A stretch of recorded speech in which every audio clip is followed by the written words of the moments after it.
Praise the Lord. 1 ശമൂവേൽ പുസ്തകം 18-ാം അധ്യായം 1 മുതൽ 30 വരെയുള്ള തിരുവചനങ്ങൾ. അവൻ ശൗലിനോട് സംസാരിച്ചു തീർന്നപ്പോൾ യോനാഥാന്റെ മനസ്സ് ദാവീദിന്റെ മനസ്സിനോട് പറ്റിച്ചേർന്നു.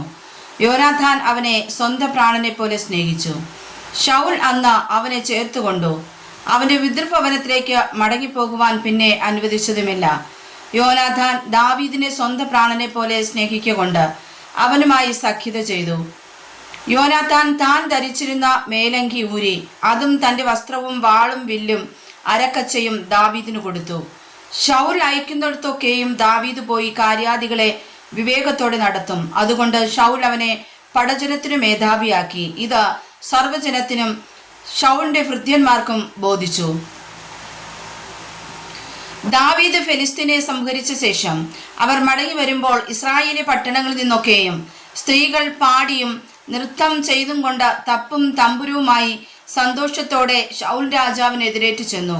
സ്ത്രീകൾ വാദ്യഘോഷത്തോടെ ഗാനപ്രതിഗാനമായി ശൗൽ 1000 കൊന്നു, ദാവീദോ 10,000 എന്നു പാടി. അപ്പോൾ ശൗൽ ഏറ്റവും കോപിച്ചു. ഈ വാക്ക് അവന് അനിഷ്ടമായി. അവർ ദാവീദിന് 10,000 കൊടുത്തു, എനിക്ക് 1000 മാത്രമേ തന്നുള്ളൂ. ഇനി രാജ്യത്വമല്ലാതെ അവന് കിട്ടുവാൻ എന്തുള്ളൂ എന്ന് അവൻ പറഞ്ഞു. അന്നു മുതൽ ശൗലിന് ദാവീദിനോട് കണ്ണുകടി തുടങ്ങി. പിറ്റേന്നാൾ ദൈവത്തിന്റെ പക്കൽ നിന്നുള്ള ദുരാത്മാവ് ശൗലിന്മേൽ വന്നു. അവൻ അരമനയ്ക്കകത്ത് ഉറഞ്ഞു പറഞ്ഞു. ദാവീദോ പതിവ് പോലെ കിന്നരം വായിച്ചു കൊണ്ടിരുന്നു. ശൗലിന്റെ കയ്യിൽ ഒരു കുന്തമുണ്ടായിരുന്നു. ദാവീദിനെ ചുവരോട് ചേർത്ത് കുത്തുവാൻ വിചാരിച്ചുകൊണ്ട് ശൗൽ കുന്തം ചാട്ടി. എന്നാൽ ദാവീദ് 2 പ്രാവശ്യം അവന്റെ മുമ്പിൽ നിന്ന് മാറിക്കളഞ്ഞു. യഹോവ ദാവീദിനോട് കൂടെ ഇരിക്കുകയും ശൗലിനെ വിട്ടുമാറുകയും ചെയ്തതുകൊണ്ട് ശൗൽ ദാവീദിനെ ഭയപ്പെട്ടു. അതുകൊണ്ട് ശൗൽ അവനെ തൻ്റെ അടുക്കൽ നിന്ന് മാറ്റി സഹസ്രാധിപനാക്കി. അങ്ങനെ അവൻ ജനത്തിന് നായകനായി പെരുമാറിപ്പോന്നു. ദാവീദ് തൻ്റെ എല്ലാ വഴികളിലും വിവേകത്തോടെ നടന്നു. യഹോവ അവനോട് കൂടെ ഉണ്ടായിരുന്നു. അവൻ ഏറ്റവും വിവേകത്തോടെ നടക്കുന്നുവെന്ന് ശൗൽ കണ്ടിട്ട് അവങ്കൽ ആശങ്കിതനായി തീർന്നു. എന്നാൽ ദാവീദ് ഇസ്രായേലിനും യഹൂദയ്ക്കും നായകനായി പെരുമാറിയതുകൊണ്ട് അവരൊക്കെയും അവനെ സ്നേഹിച്ചു. അനന്തരം ശൗൽ ദാവീദിനോട്, എൻ്റെ മൂത്ത മകൾ മേരബുണ്ടല്ലോ, ഞാൻ അവളെ നിനക്ക് ഭാര്യയായി തരും. നീ ശൂരനായി എനിക്ക് വേണ്ടി യഹോവയുടെ യുദ്ധങ്ങൾ നടത്തിയാൽ മതി എന്ന് പറഞ്ഞു. എൻ്റെ കൈയല്ല, ഫിലിസ്ത്യരുടെ കൈ അവൻ്റെ മേൽ വീഴുവാൻ സംഗതി വരട്ടെ എന്ന് ശൗൽ വിചാരിച്ചു.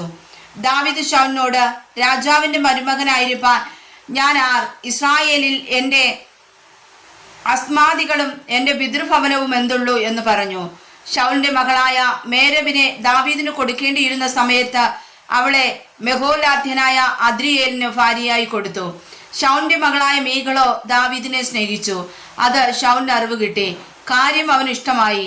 അവൾ അവന് ഒരു കെണിയായിരിക്കേണ്ടതിനും ഫെലിസ്ത്യരുടെ കൈ അവന്റെ മേൽ വീഴേണ്ടതിനും ഞാൻ അവളെ അവന് കൊടുക്കുമെന്ന് ശൗൽ വിചാരിച്ച് ദാവീദിനോട്, നീ 2-ാം പ്രാവശ്യം എനിക്ക് മരുമകനായി തീരണം എന്ന് പറഞ്ഞു. പിന്നെ ശൗൽ തന്റെ ഭൃത്യന്മാരോട്, നിങ്ങൾ സ്വകാര്യമായി ദാവീദിനോട് സംസാരിച്ച്, ഇതാ രാജാവിന് നിന്നെ പ്രിയമാകുന്നു, അവന്റെ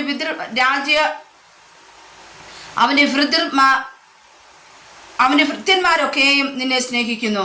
ആകയാൽ നീ രാജാവിന്റെ മരുമകനായി തീരണം എന്ന് പറവിൻ എന്ന് കൽപ്പിച്ചു. ശൗലിന്റെ ഭൃത്യന്മാർ ആ വാക്ക് ദാവീദിനോട് പറഞ്ഞാറേ, ദാവീദ് രാജാവിന്റെ മരുമകനാകുന്നത് അല്പകാര്യമെന്ന് നിങ്ങൾക്ക് തോന്നുന്നുവോ?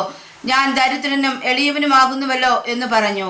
ശൗലിന്റെ ഭൃത്യന്മാർ ദാവീദിന് ഇപ്രകാരം പറഞ്ഞു എന്ന് ബോധിപ്പിച്ചു. ദാവീദ് ഇപ്രകാരം പറഞ്ഞു എന്ന് ബോധിപ്പിച്ചു.